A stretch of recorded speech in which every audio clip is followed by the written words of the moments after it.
안녕하세요 여러분. 생생법률쇼 진행을 맡은 임주혜입니다. 이 세상 이슈를 법률적 시점에서 다뤄보는 본격 토크 블록버스터 법률 이슈 토크 시작했습니다. 오늘은 최용환 시사평론가님과 함께합니다. 평론가님 어서 오세요. 예, 반갑습니다. 예, 안녕하세요. 우리 시청자 여러분 안녕하셨습니까? 시사평론가 최용환입니다. 아니 평론가님, 예. 생생법률쇼 정말 오랜만에 방문해 주셨어요. 이거 언제 출연했었는지 모르겠어요. 꽤 오래전에 출연했는데 제가 그때 주제가 아마 전두환 씨가 그 조비오 신부와 재판 시작한다고 했을 때 한번 출연했던 것 같고요. 그게 몇 번 출연 기회는 있었는데 어쨌든 못하다가 이제라도 우리 여러분 찾아뵙게 돼서 영광입니다. 너무 반갑습니다. 예. 워낙 평론가님 종횡무진 활동하시는 거 전 잘 보고 있었지만 예. 근황 좀 전해주시죠. 지식 소매상이라는 사람들이 뭐 뻔하죠. 뭐 공부하고 책 쓰고 어디 방송 출연하고 여러 가지 우리 사회의 중요 이슈들 잡아서 쉽게 우리 시청자 여러분께 계속 전달하는 그런 일들 계속 해왔고요. 법률방송에서도 저한테 또 기회 주시면 또 열심히 또 쉽게 정보 전달해 드리도록 하겠습니다. 와, 오늘 평론가님과 함께 나눠볼 이야기들 정말 기대가 되는데요. 네. 어떤 소식들 준비해놨는지 먼저 저와 함께 살펴보시죠. 미리 보는 법률 토크입니다. 중대재해처벌법 1호 판결 그 파장은 가족끼리 왜 이래 극악 폐륜 범죄 만연. 대한민국 임시정부 수립 기념일을 아시나요까지 오늘도 정말 중요한 사건들로만 추려서 준비가 되어 있네요. 빨리 시작해 봐야겠어요. 여러분들은 지금 생생법률쇼 함께하고 계십니다.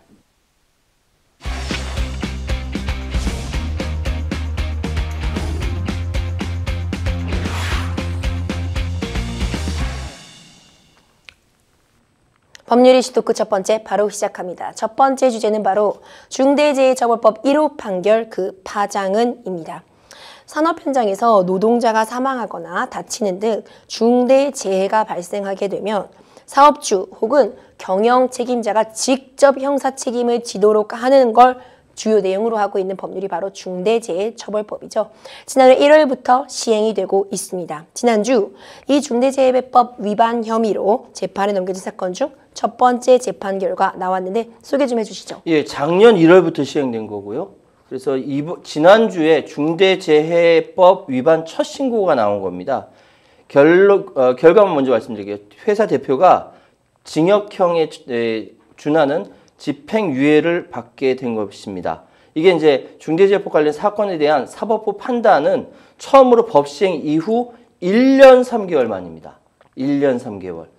뭐 사람에 따라서 어떤 길다면 길고 짧다면 짧을 수 있는 시간인데 1년 3개월 만에 나온 것이 이 대표가 집행유예다. 그러니까 여러 가지 시각이 많은 거죠. 이 회사 업종은 건물 건설업입니다. 파트너스라고 하고요. 대표 A씨에게 징역 1년 6월 집행유예 3년을 선고했습니다. 그리고 파트너스 법인에는 벌금 3천만 원, 안전관리자인 현장 소장에게는 벌금 500만 원을 각각 선고했는데 현장에서 하도급 노동자가 추락사를 한 거예요. 근데 이런 일들이 굉장히 많았거든요. 그런데 그런 일들이 많이 있었는데 이것이 법으로 적용된 것이 처음입니다. 검찰은 파트너스가 안전대 부착, 작업계획서 작성 등 안전보건 규칙상 조치를 제대로 하지 않아서 근로자가 사망에 이른 것을 보고 대표 A씨에게 징역 2년을 구형했다가 나중에 1년 6개월 그리고 집행유예를 받게 된 것이죠. 이제 특히 유족에게 진정 어린 사과와 함께 위로금을 지불하고 유족이 처벌을 원하지 않는다. 이걸 고려했다라고 이야기하고 있습니다. 네. 그런데 사실 이게 1호 판결이라서 관심이 쏠렸는데 이건 이제 법률 쪽으로 여쭤봐야 되는 거니까 중대재해법이 모든 건설 현장에 적용되는 건 아니죠. 네, 모든 경영 책임자가 이 책임을 부담하는 것은 아닙니다. 조건이 또 법에 명시가 되어 있는데요. 상시 근로자가 50인 이상인 사업장에서 사망 등 이제 중대 재해가 발생할 경우, 그리고 사고 예방 의무를 다하지 않고 사업주, 경임 책임자가 그 의무를 다하지 못했을 때 이를 처벌하는 내용을 담고 있습니다. 건설 현장 공사 금액이 이제 50억 원 이상일 경우에 적용이 되게 되고요. 법정형은 징역 1년 이상 이상 징역형 또는 10억 원 이하의 벌금으로 또 좀 중하게 규정이 되어 있습니다. 재판부가 어떻게 이번 사건 집행유예 판단한 건지 조금만 더 깊게 살펴주시죠. 자, 이 처벌에 대해서 어떤 사람은 이건 과하다. 맞아요. 어떤 사람은 솜방망이다. 그렇죠. 각각의 입장에 따라서 바라보는 관점이 다릅니다. 네. 사실 2년 전에 국회에서, 그러니까 정확히 말씀드리면 2021년 1월 8일 날 이 법이 통과될 때부터 이미 원청 사장님의 의무는 명확하게 규정되어 있습니다. 중대재해처벌 등에 관한 법률 5조에 사업주 또는 경영 책임자 등은 제3자에게 도급, 용역, 위탁 등을 행한 경우에는 제3자의 종사자에게 중대산업재해가 발생하지 아니하도록 안전 및 보건 확보 조치를 하여야 한다. 사실 이거는 굉장히 이렇게 뭐랄까 당연한 거거든요. 근데 지금까지 지켜지지 않았기 때문에 대한민국의 근로자는 또는 노동자라고 불리는 사람들은 하루에 한 사람씩 죽는다. 이런 얘기가 너무 많았기 때문에 중대재해처벌법이 만들어진 겁니다. 근데 여기에 대해서 이번 사건에 대해서 판사님이 거의 판결문에 조항이 거의 복부 수준으로 들어갔어요. 네. 그러니까 판결문 내용 보면 방금 말씀드렸던 그 내용이 거의 그대로 들어가 있습니다. 제3자에게 도급 등을 행한 경우에는 블라블라블라 취하여야 한다. 그대로 똑같이 들어가 있어요. 그래서 중대재해법이 만들어진 취지까지 들어가 있습니다. 우리 사회에 빈번하게 발생한 산업재해, 많은 사람들이 가슴 아프게 생각했던 그런 것들에 대해서 사업주 그리고 도급인에 대해서 보다 무거운 사회경제적 책임을 물어야 한다. 이게 상당수 사회적 합의가 이루어졌고 그에 따라 법이 제정됐다. 여기까지 그대로 들어가 있는 겁니다. 판결문 한번 보셨을 텐데 여기에 대해서 우리 변호사님은 어떻게 생각하십니까? 이게 참 어려운 부분이 있어요. 사실 이 법이 만들어진 취지는요. 안전하게 사업장을 관리하자. 사실 예방이 중요한 거지 어떤 사고가 발생하고 난 다음에 항상 소양간 잃고 외양간을 걸치는 건 안 되잖아요. 그렇기 때문에 가장 중요한 부분은 예방인데 그거를 경영 책임자에게 어떤 형사 책임을 지음으로써 좀 잘 예방을 하게 하자는 취지가 담고 있거든요. 사실 우리가 지금 집행유예라고 하면 너무 가벼운 처벌이 아니라고 생각하시는 분들도 있고 실제로 또 경영 일선에서는 이건 리스크다. 이제는 전혀 이 공사에 관여하지 않은 뭐 경영 책임자까지 내가 직접 형사 책임을 진다고 한다면 이건 리스크다. 누가 이제 공사에 나서려고 하겠냐. 이런 얘기도 나오고 있어요. 그렇다 보니까 우리가 지금 당장 이 처벌에 집중하기보다는 저는 진짜로 이런 사고를 예방할 수 있는 방안이 뭐가 있을지 더 페널티를 물리고 금전적으로 더 큰 벌금을 물리는 방안 등도 좀 함께 고민해야 되지 않나 이런 생각이 듭니다. 우리 평론가님 노동계와 경영계 반응 엇갈릴 수밖에 없을 것 같아요. 그렇죠. 사실은 예전에 산업안전보건법이 있는데 중대재해처벌법이 있다라는 것은 한쪽은 안전, 한쪽은 처벌 이렇게 대비가 되는 것처럼 보이긴 하는데요. 어쨌든 지금 노동계와 경영계와 노동계는 서로 형량이 과하다 또는 형량이 솜방망이 처벌이다 서로 갈등을 하고 있습니다. 중대재해처벌법에 관한 법률 이번 사건에 대해서 노동계는 중대재해처벌법을 종이호랑이로 만들고 있다. 종이호랑이 아무 쓸모없는 법이라는 것이죠. 이게 이번에 중대재해법 위반 혐의로 기소가 된 파트너스의 벌금 3천만 원 그리고 회사 대표 징역 1년 6월에 집행유예 3년 그리고 공사 현장 관리자의 벌금 500만 원. 누가 봐도 노동계 쪽에서 보기에는 미약한 처벌이라고 한국노총과 민주노총 모두 다 그렇게 이야기를 하고 있고 특히 노동계 쪽에서 불신을 갖고 있는 검찰이 집행유예가 예상되는 2년을 구형했고 법원은 집행유예 선고에 그쳤고 대법원 양형위원회가 산업안전보건법 위반 사망에서도 2년에서 5년까지를 양형 기준으로 하고 있는 현실에서 1년 6개월이라는 것은 그리고 집행유예 3년 선고는 너무 낮은 형량이다 이렇게 이야기하고 있습니다. 그리고 반면에 경영계는 경영 부담의 리스크가 현실화됐다면서 우려를 표하고 있는데요. 제가 이어서 계속 말씀드리겠습니다. 사실 방금 변호사님께서 말씀하셨던 것처럼 중대재해법 시행된 이후 첫 번째 판결이기 때문에 파트너스 이번 판결에서 많은 사람들이, 많은 언론들이, 많은 시선들이 모인 건 사실인데 여기서 징역 1년 이상이 나왔다. 산업안전보건법보다 더 강한 형량을 선고했다. 이 자체가 경영자들한테는 굉장히 부담으로 다가오는 거죠. 그렇죠. 그럴 수 있죠. 예. 충분히 그 부분에 대해서 이해를 합니다. 그래서 향후에도 이 앞부분 파트너스 사건이 이렇게 됐기 때문에 법원이 유사한 판결을 내릴 경우에 기업 경영에 상당한 심각한 영향을 줄 것이다. 이렇게들 다 보고 있는 것이거든요.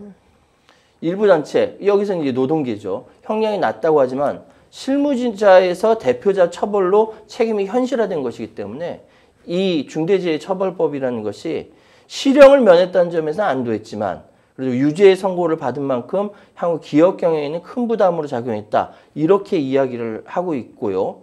경영자의 안전조치 책임과 의무, 이거 어디까지일까? 이 부분에 대해서는 이 중대재해처벌법은 과하게 물었다. 이렇게 이야기하고 있는 거죠. 그래서 사실 건설 노동자 사이에서 안전난간을 철거하는 관행이 있습니다. 사실 이건 제가 이거 이따가 또 말씀드릴 건데 관행적으로 안전난간을 철거하는 것이 있었어요. 아니 왜 그렇게 해왔던 거죠, 변호사님? 그러니까 이제 왜냐하면 짐을 나르거나 이렇게 작업을 하는데 이게 거추장스럽고 그런 것들이 있기 때문에 관행처럼 편리성을 위해. 맞아요. 그렇게 돼 있기 때문에 사고가 났는데 그 부분을 미리미리 이렇게 그 경영자가 책임을 지라는 얘기인데 노동계는 관행처럼 철거하고 한단 말이죠. 이게 부딪히는 거예요, 서로. 그래서 일단은 일각에서 정부가 최근 중대재해 감축 로드맵을 발표하고 산업안전보건의 패러다임을 감독 처벌 위주에서 사업장의 자기규율 예방 위주로 개선하겠다. 뭐 이렇게 이야기하고 있기 때문에 이거랑 매치가 되는 거 아니냐. 뭐 이렇게까지 이야기를 하고 있는 상황입니다. 당장 내년에 50인 미만 중소기업에도 중대재해법이 적용될 텐데 이거 제대로 준비하지 못하면 온통 산업 이 현장에서 갈등만 일어날 것이다. 그런 이야기가 많죠. 지적해 주신 것처럼 중요한 건 사고를 예방하는 것인데 괜히 이 처벌에만 초점이 맞춰 있다 보면은 정말 중요한 논의가 빠질 수도 있으니까요. 이 부분도 꼭 신경을 좀 써주셨으면 하는 그런 바람입니다. 중대재해처벌법은 처음부터 좀 현장의 목소리가 얼만큼 반영됐나를 놓고 좀 이야기가 많았죠. 여전히 좀 약간 혼란스러워하는 그런 상황인데 단순히 처벌을 방어하는 방안으로 안전 문제 좀 해결할 수 있다고 보시는지 평론가님 의견이 궁금해요. 예, 사실은 우리 한국 사회가 발전을 해오는데 빨리빨리 문화라든지 아니면 이제 과도한 추격 경제로 인해서 뒷부분을 매끄럽게 마무리하지 못한 부분이 있습니다. 그것이 바로 노동자의 안전이라든지 건강이라든지 이런 부분이거든요. 그런데 이거는 사회가 바뀌어야 되는 것인데요. 사회가 바뀌기 위해선 두 가지가 바뀌어야 돼요. 하나는 제도가 바뀌어야 되고 또 하나는 문화가 바뀌어야 됩니다. 자, 아무리 제도가 바뀌어서 법안을 이렇게 세게 만들고 뭐 이렇게 한다 하더라도 문화가 그게 전혀 아니라고 한다면은 이거는 소용이 없는 거예요. 법이 사문화가 될 수 있어요. 그런데 문화가 뒷받침이 돼서 제도가 바뀐다라고 한다면은 이거는 강력하게 바뀌는 법이 될 수 있다라는 거죠. 제도가 바뀌어야 된다는 건 예를 들어서 이런 겁니다. 우리가 예전에 은행 가면은 쭉 줄 서 있었어요. 번호표가 있기 전에. 기억나시죠? 네. 나죠. 나이대가 생각이 납니다. 어느 정도인지. 자, 번호표라는 제도가 있기 전에는 다 줄 서 있었는데 번호표라는 제도가 생기고 나니까 이제 편해진 거죠. 줄 설 필요가 없죠. 없어졌죠. 그런데 만약에 문화가 번호표를 무시하는 문화가 들어왔다. 그거 끔찍해진 거예요. 마찬가지로 중대재해처벌법 역시 제도와 문화가 바뀌어야 효과적이다, 효율적이다라고 저는 생각합니다. 우리 그 변호사님께서는 어떻게 생각하시나요? 저도 같은 생각입니다. 결국 사회 분위기가 정말 중요한 것 같은데 앞서 평론가님이 지적해 주신 사례도 저는 굉장히 충격적이었어요. 일부러 안전을 위해 설치해 놓은 걸 아무리 편의성 때문이라고 해도 사실 안전은 어떤 경우에도 양보나 타협이 안 되는 분야잖아요. 조금 늦어도 안전하게, 조금 늦어도 튼튼하게 이런 사회 분위기를 마련하는 것도 굉장히 중요할 것 같다는 생각이 듭니다. 사실 이 중대재해법 시행은 됐는데 실제로 얼마 효과 있는 것이냐, 얼마나 효과적이냐를 두고는 또 말이 많더라고요, 변호사님. 그러니까 한 가지 사안에 대해서 또 한쪽에서는 이거는 완화해야 된다, 또 한쪽은 강화해야 된다. 서로 간의 말이 다르죠. 이게 이제 시행된 지 1년이 조금 넘었는데 현장에서 사고가 얼마나 줄었는지 바라보면은 이걸 완화해야 되는지 강화해야 되는지 이렇게 판단이 되지 않겠습니까? 그런데 이제 지금 현재 법 적용을 받는 50인 이상 사업장에서는 지금 이제 그 시행이고 작년 말까지 얼마나 줄었는지 보니까 210건의 사망사고가 발생했고 231명이 목숨을 잃었습니다. 근데 법 시행 전보다 사고는 9건, 사망자는 겨우 1명 준 거예요. 그러면 이게 과연 효과가 있냐 없냐 뭐 이렇게 이야기가 될 수 있잖아요.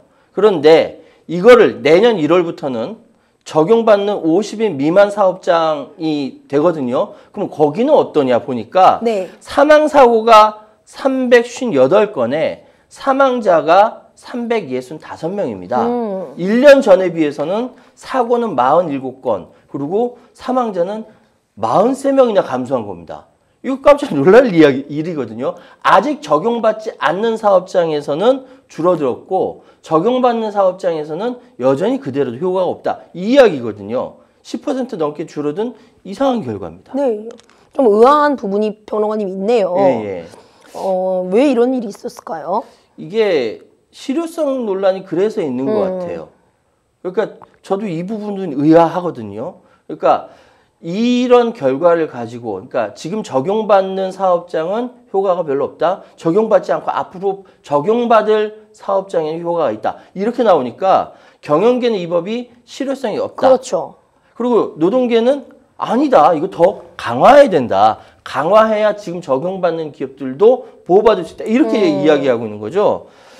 그래서 이 여러 가지 이제 갈등이라든지 이야기들이 많이 있긴 한데 어쨌든 지금 상황은 처벌이 완화될 조짐도 보이고 있고 노동계는 여기서 반발하고 있고 여러 가지 상황이 갈등이 되고 있습니다. 그래서 중요한 것은 이 법의 취지, 왜 중대재해 예방법이 아니라 중대재해처벌법인지 그렇잖아요.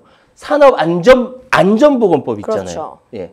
근데 이건 중대재해 예방법이 아니라 중대재해 처벌법이다. 여기에 대해서 생각해 보자라고 이야기를 하고 있는 겁니다.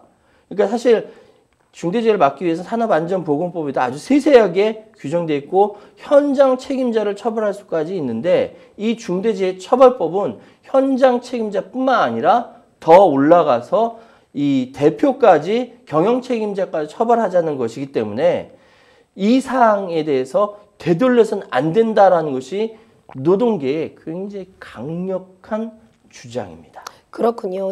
지금은 50인 이상 근로자를 같이 일하고 있는 사업장에만 중대재해처벌법이 적용이 되고 있는데 지난해 공기업 산재 사망자 수가 민간 기업보다 큰 폭으로 감소했다. 이런 또 결과가 있더라고요. 맞아요.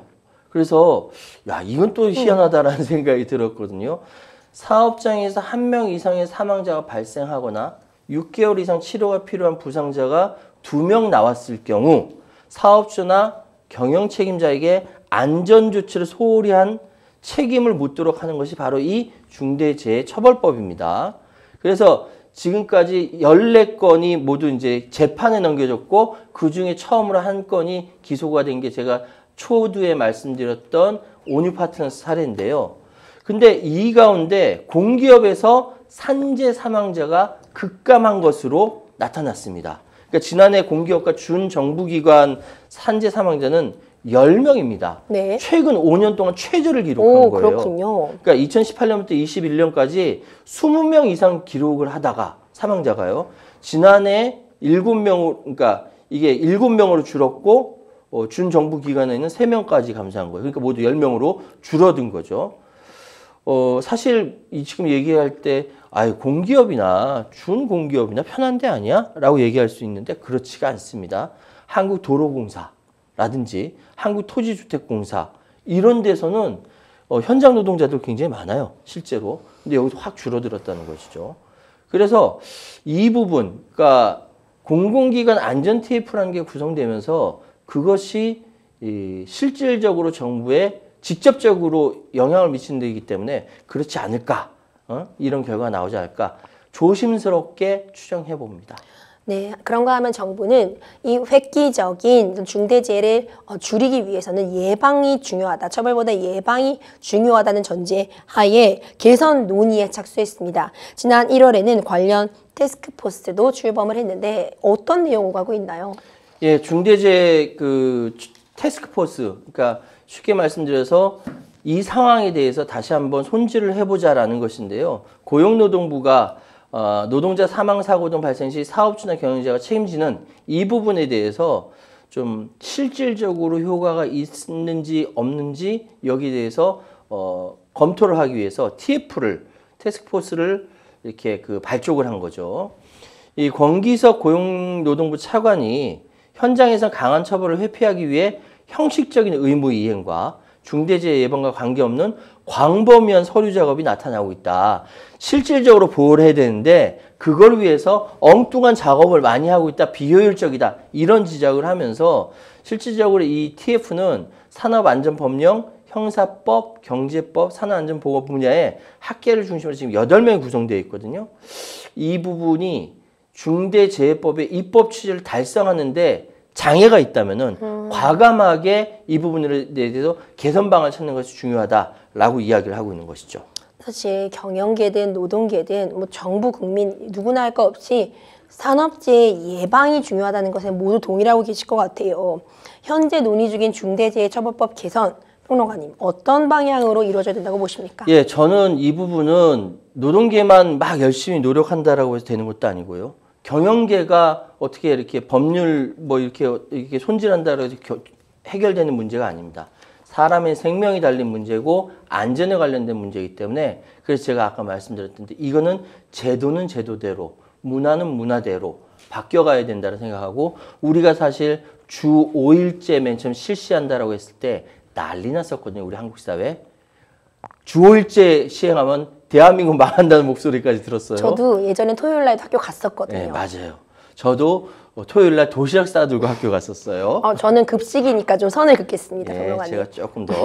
그런데 대한민국이 주 5일제 해도 망하지 않았습니다. 오히려 노동자들의 휴식을 보장함으로 말미암아 생산 효율이 더 높아졌죠. 자, 이번엔 제도와 문화가 함께 변화해야 한국 사회가 선진국으로 비로소 인권, 안전, 건강, 노동자의 건강까지 생각하는 선진국으로 제대로 자리매김할 수 있다라고 말씀드릴게요.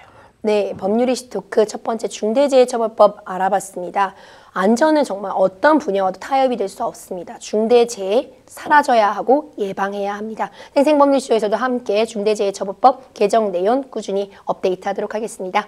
여러분들은 지금 생생법률쇼 함께하고 계십니다.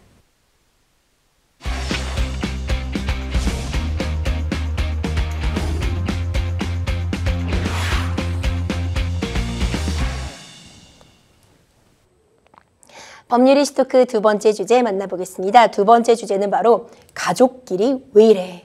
극악 폐륜 범죄 만연입니다. 가족은 천륜이잖아요. 부모와 자식이 정말 하늘의 도리로 이어져 끊으려고 해도 절대 끊을 수 없다. 이런 의미인데 근데 천륜이란 말이 무색하게 느껴진 사건들이 자꾸 발생을 하고 있습니다. 이거 너무 충격적이었어요. 나이든 어머니의 머리채를 잡고 가구를 이용해 폭행을 저지른 아들이 실형 소식이 있었습니다. 이게 어떻게 된 일인가요? 70대 친모의 행동이 거스른다면서 머리채를 잡고 때린 40대 페루나가 있습니다. 아들이고요. 이게 물건을 던진 것도 모자라 머리채를 잡고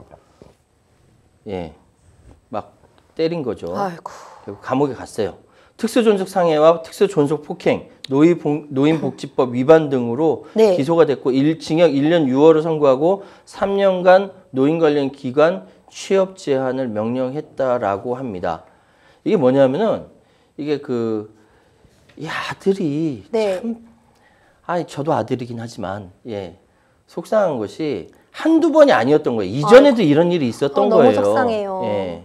이번 일이 있었었는데 그냥 마음에 안 든다고 손꼽을 집어던지고 리모컨 집어던지고 그리고 나중에 어머니의 머리채를 잡고 식탁 의자로 머리 부위를 내려치고 그 왜 그랬냐면 엄마가 아들이 코 풀어놓은 휴지 치우려고 이렇게 하다가 그렇게 된 거예요. 아, 말이 됩니까? 말이 안 되죠.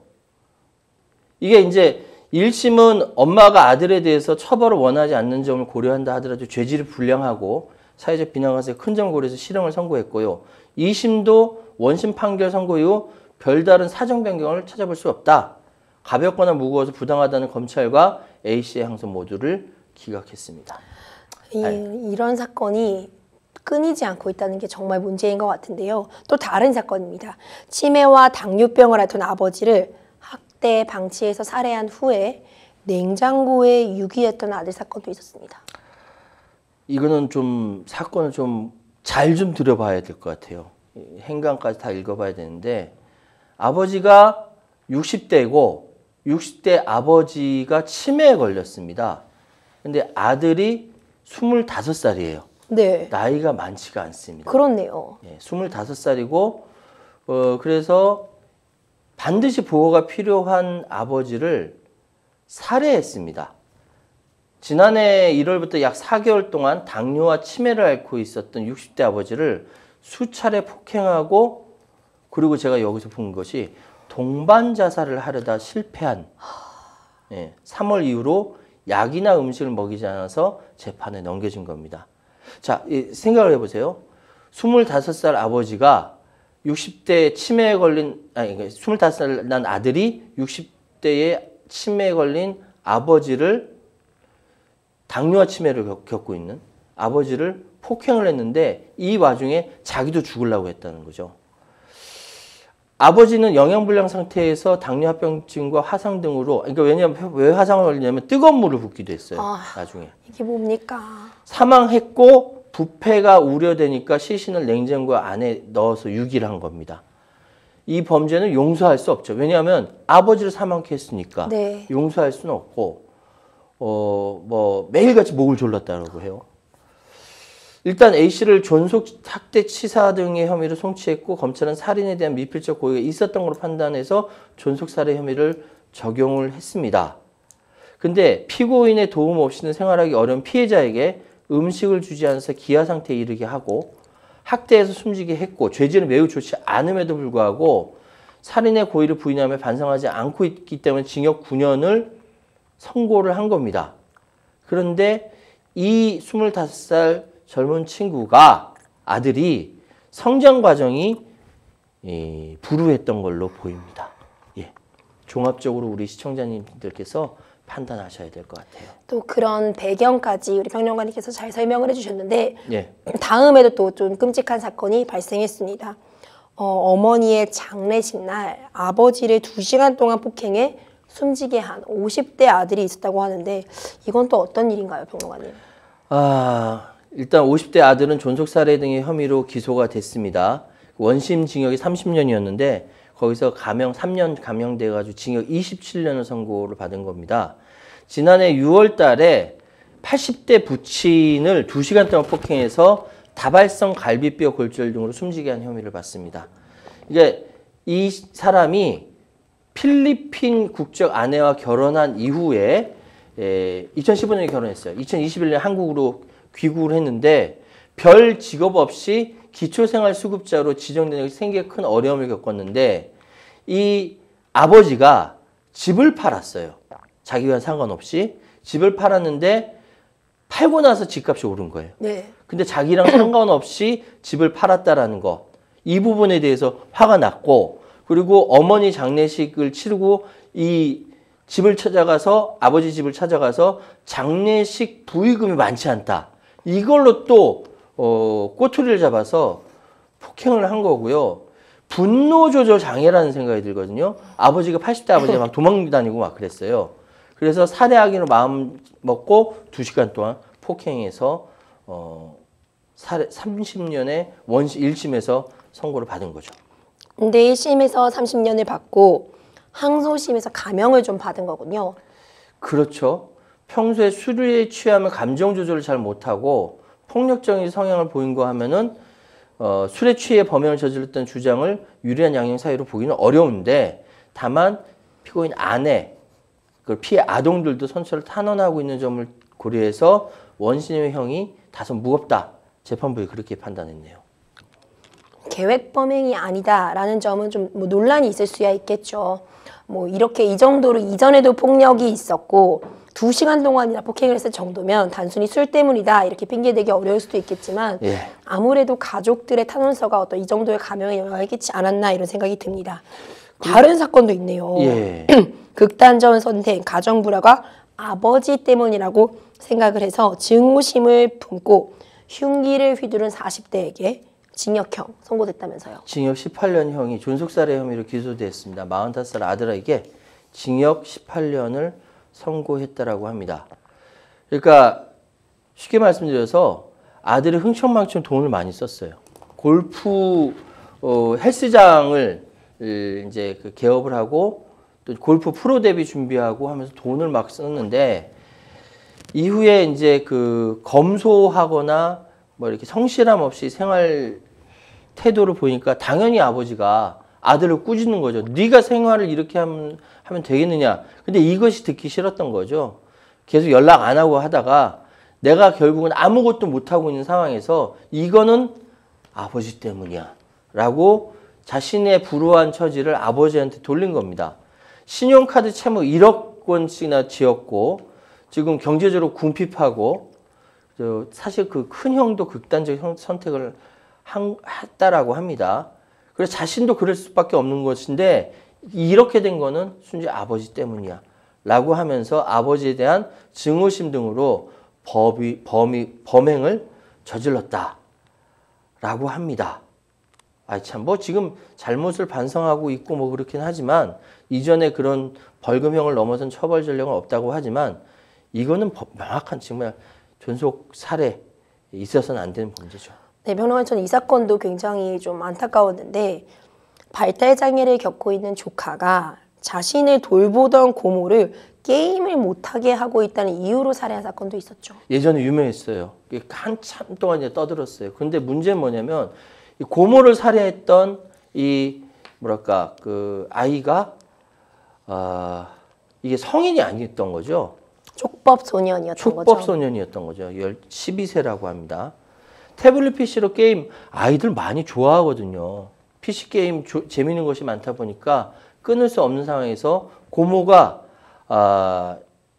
게임 못하게 하니까 흉기로 여러 채 찔러서 숨지게 했고 A군 고모는 근처 응급실로 옮겨졌지만 사망했습니다.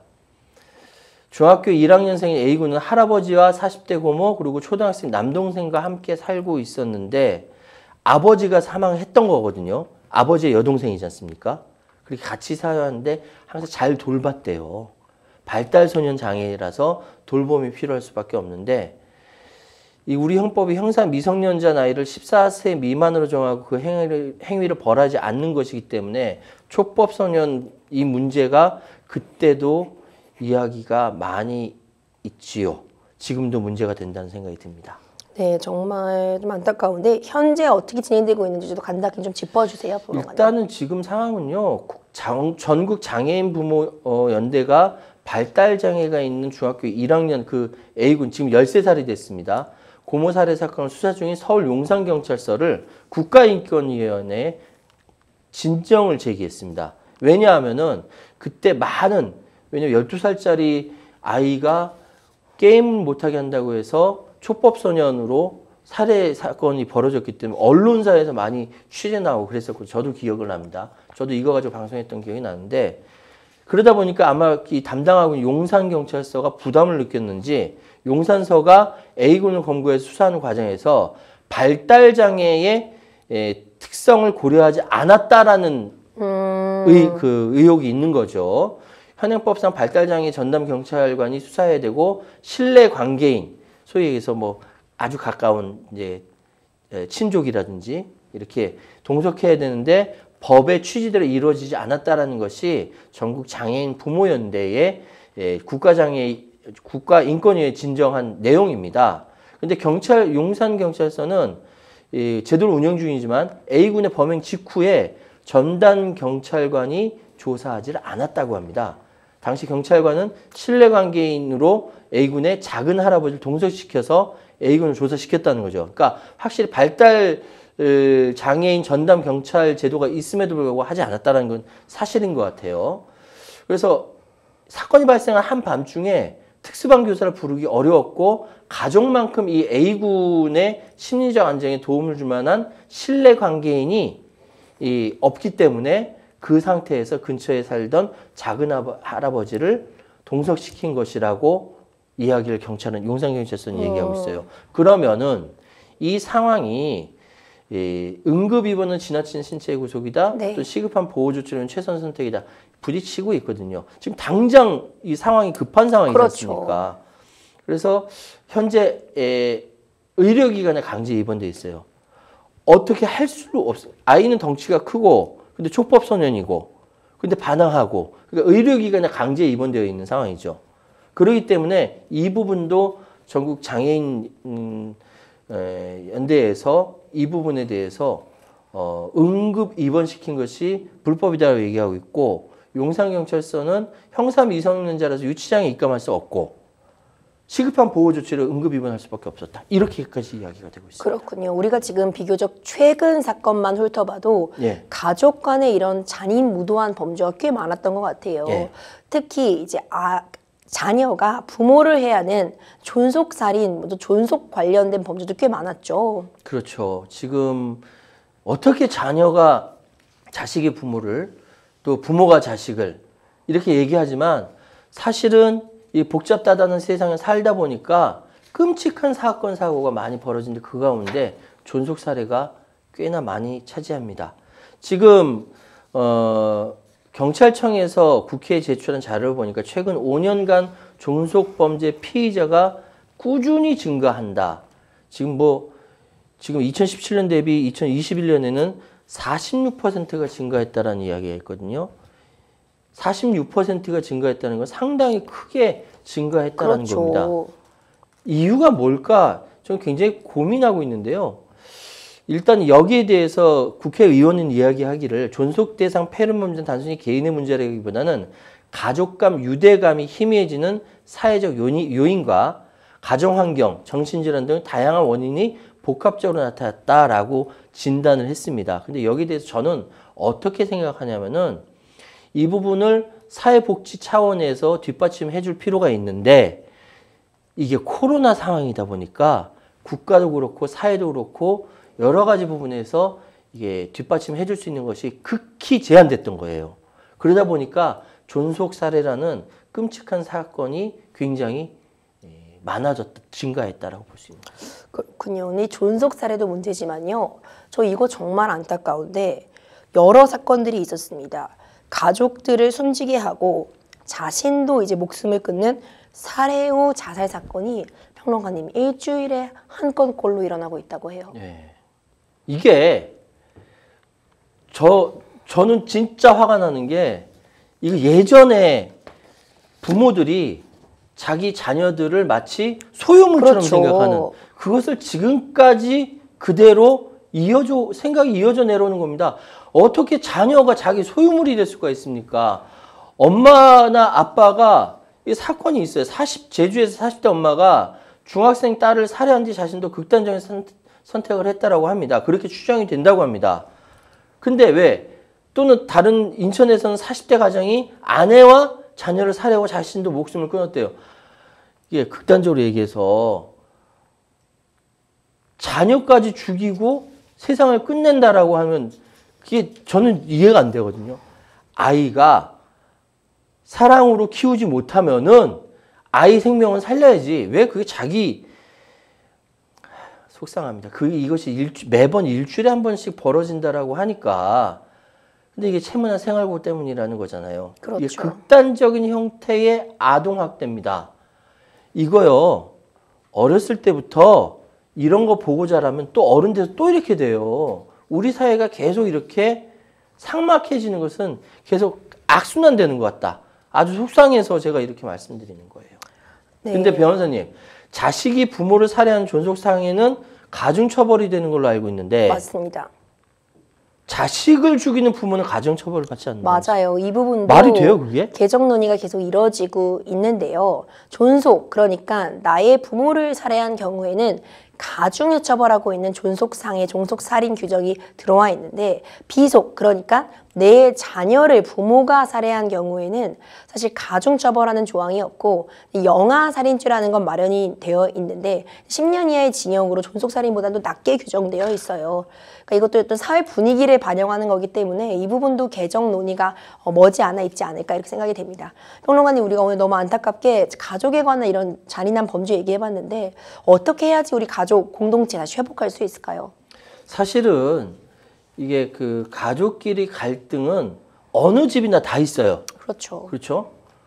저는 사춘기 딸하고 사이가 굉장히 좋았다가도 되게 사이가 안 좋아지기도 해요. 제가 잘 맞춰줘야 되는데 아빠도 맞춰주기가 한계가 있는 거예요. 그럼 막 서로 말싸움하게 되고 나중에 또 미안해 아빠가 그럼요. 끌어안고 그러거든요. 그런데 이것이 극단화되면은 이것이 범죄가 되는 거예요. 특히 고령사회가 다가오면서 우리 노인들에 대해서 노인학대 늘어난다고 하거든요. 근데 이 노인학대 당하는 어른들이 자녀들이 또 처벌받을까봐 신고를 안 합니다. 이거는 우리 사회가 좀 더 디테일하게 세세하게 살펴보아야 할 문제입니다. 결국 이 가족이 사회의 기본이 되는 거잖아요. 가와만사성이라고 하는데 가족 간에 좀 더 끈끈하게 정을 회복할 수 있기를 좀 바라보겠습니다. 마지막 소식 바로 넘어가 보겠습니다. 마지막 주제는 대한민국 임시정부 수립 기념일을 아시나요입니다. 104년 전입니다. 1919년 4월 11일 중국 상하이에 대한민국 임시정부가 수립이 되었습니다. 임시정부는 3.1운동 정신을 이어받고 빼앗긴 국권을 되찾기 위해 탄생한 한국 최초 민주공화국 정부인데요. 임시정부 수립일 4월 13일 아니야? 이러시는 분들도 있을 것 같은데요. 맞아요. 이게 저도 4월 13일로 알고 있었거든요. 근데 4월 11일로 바뀌게 되었다라고 합니다.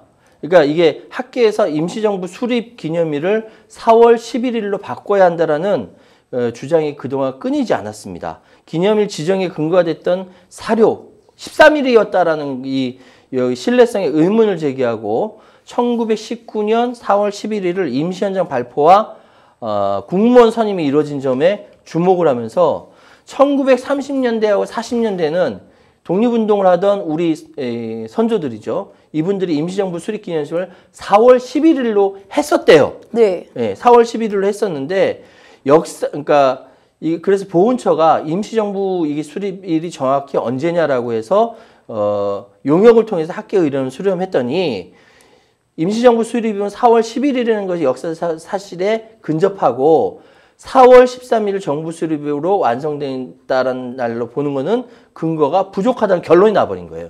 그러니까 지금까지 13일로 기억을 하다가 아니다. 4월 11일이다로 우리는 이제 인식을 바꿔야 되는 거예요.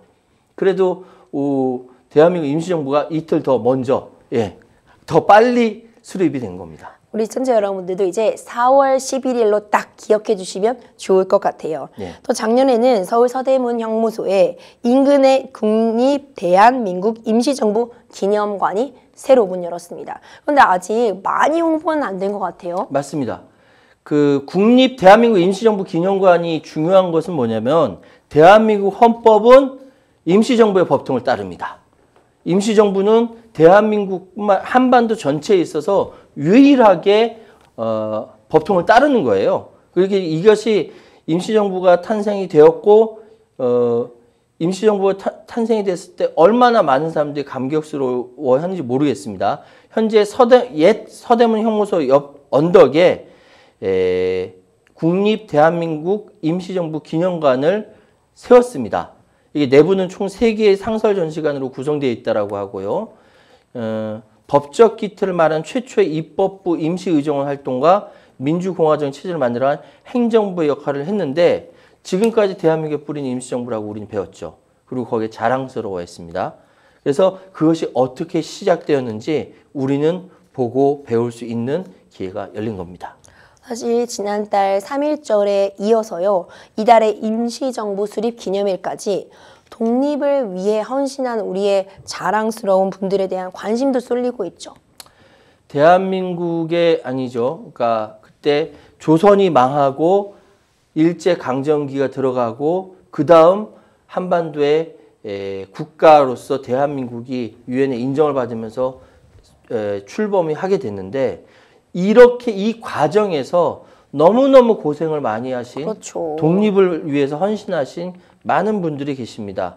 일단 뭐 여러 말씀을 드릴 수 있습니다만 임시정부 국무위원을 거쳐 부주석을 지낸 김규식 선생이라든지 대한민국 임시정부 파리위원부 서기장이었던 황기환 지사, 이분이요 우리 드라마 미스터 션샤인의 유진초이의 실존 인물입니다. 그렇군요. 예, 황기환 지사, 대한민국 독립의 당위성을 적극 알리는 데 기여했어요. 이 다른 이름 많으신 분보다 나중에 알려지신 분이 황기환 지사인데 이분이 이제 유해가 돌아온다라고 하죠. 돌아왔다라고 바로 하죠. 예. 어제 미국 땅에 묻혀 계셨던 황기환 선생의 유해가 100년 만에 맞죠. 고국으로 돌아왔습니다. 지금이라도 좀 고국의 품에서 좀 편히 쉬실 수 있기를 바라는 마음뿐인데요.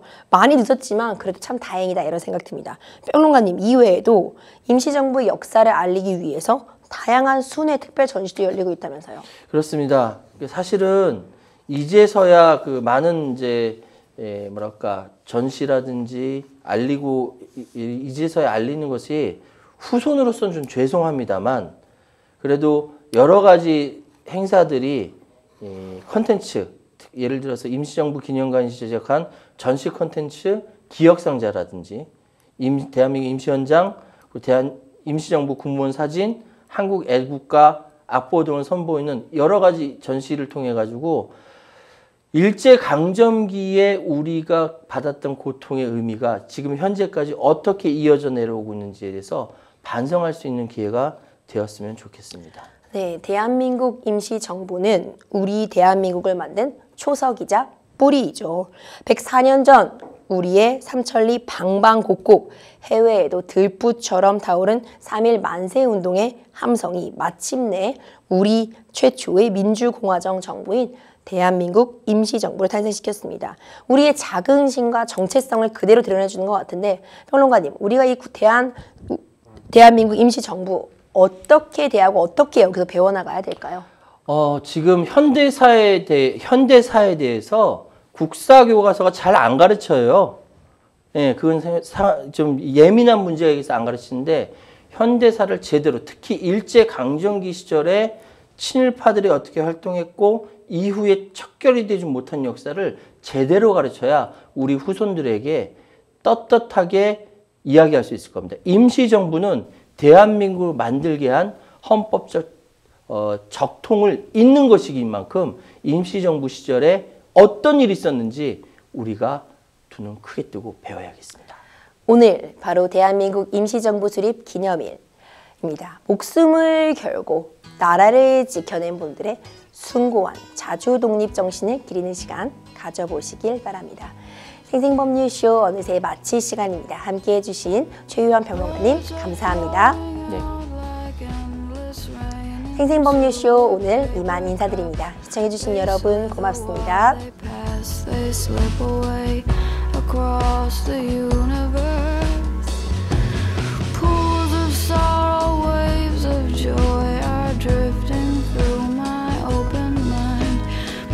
And caressing me.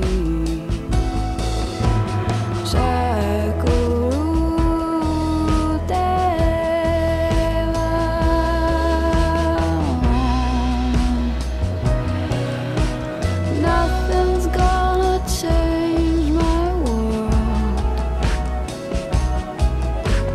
Nothing's gonna change my world. Nothing's gonna change my world. Nothing's gonna change my world. Images of broken light which dance before me like a million eyes. They call me on. across the universe.